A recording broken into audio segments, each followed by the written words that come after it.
निमिया के डाढ़ में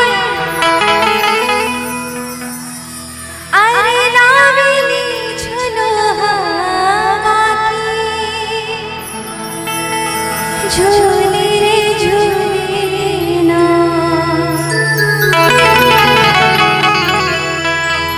कि मैया मोरी गावेली गीतिया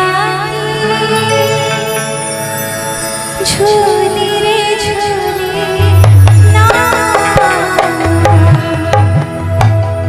और आइए माताओं बहनों के साथ साथ हमारे भैया लोगों को, जितने लोगों को ये भजन अच्छा लगता है, ये पारंपरिक गीत पचरा, इसको मान लीजिए, बहुत सुंदर गीत है। जब बजेगा मैं माताओं बहनों के लिए गा रही हूँ स्पेशली, तो मैं चाहूंगी कि आप लोगों की ताली का आशीर्वाद मुझे मिलना चाहिए। मिलेगा?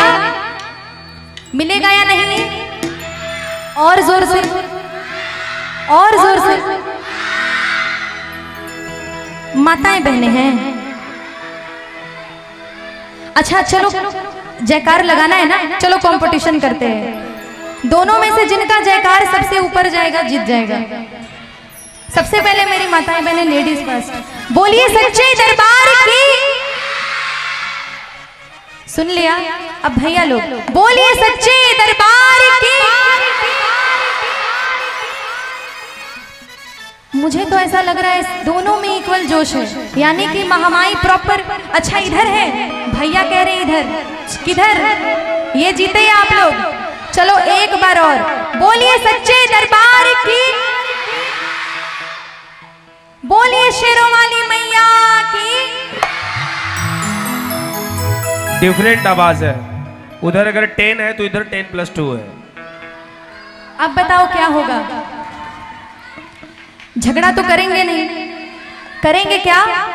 दोनों तरफ मिलकर जयकार लगाएंगे और बराबर मानेंगे कि दोनों जीत गए। बोलिए सच्चे दरबार की। ये हुआ, ये बिल्कुल अनेकता में बहुत बल है ना, एकता में बहुत बल है। तो अभी जितने लोग हैं बस यही जयकार मैं चाहूंगी कि ताली और जयकार भजनों के बीच में होते रहना चाहिए। आइए भैया थोड़ा सा वोकल और आइए, और कहेंगे क्या? निमिया के डाढ़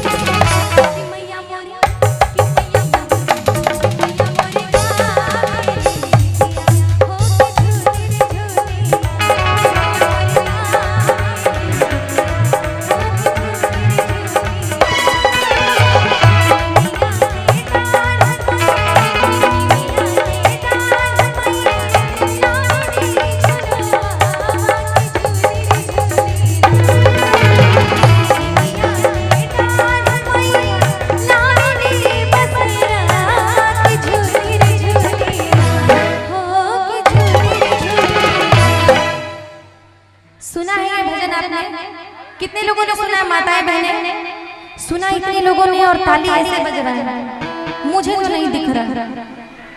चाहते हैं कि मुझे ताली दिखे तो हाथ उठाकर दिखाओ ना फिर, और कहेंगे क्या कि मैया मोरी